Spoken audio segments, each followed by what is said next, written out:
Bienvenue dans cette vidéo, nous sommes le groupe 50 et nous incarnons la marque Cacharel. C'est une marque qui possède de nombreuses valeurs, dont celle de mettre en avant toutes les femmes et tout leur physique. Elle est également engagée dans des luttes comme le développement durable et la défense du bien-être animal. Je vais à présent vous présenter les membres de l'équipe. Hatim qui est le chef d'équipe, Chloé qui est community manager, Roman est notre graphiste, Shein est notre rédacteur et moi-même Mathilde, je suis vidéaste. Nous n'étions pas directement impactés par la crise, mais elle pouvait nous être bénéfique. Nos objectifs étaient donc de tirer profit de la crise pour promouvoir Cacharel, ne pas s'acharner sur les marques atteintes, se démarquer et faire parler de notre marque, et promouvoir notre gamme de parfums pour hommes. Mais nous nous sommes posé une question. Avons-nous réellement atteint nos objectifs? Effectivement, notre notoriété a grandi de par nos nombreux partenariats, nos abonnés et les partages de nos publications sur Mastodon. Nous n'avons pas été touchés par cette crise, mais nous avons surfé sur celle-ci sans s'acharner sur les autres marques atteintes. Les 37 points concernant notre marque montrent bien l'impact de notre communication. En ce qui concerne notre meilleure action de communication, nous estimons que c'est notre collaboration avec Paco Rabanne.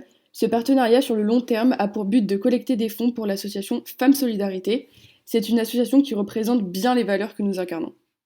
Notre pire action stratégique a été notre partenariat avec l'influenceuse Magali Berda, qui n'a pas tenu ses engagements.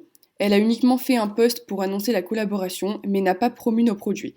De plus, celle-ci travaille pour Shona Evans, qui, elle, a respecté ses engagements.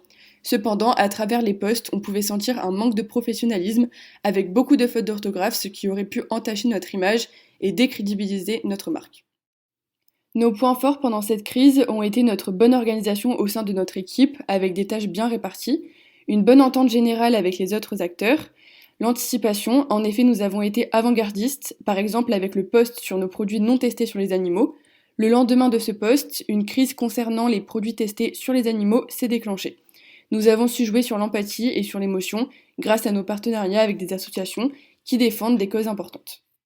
En ce qui concerne nos points faibles, nous n'avons pas fait de gros buzz puisque la crise était tournée vers le groupe LVMH.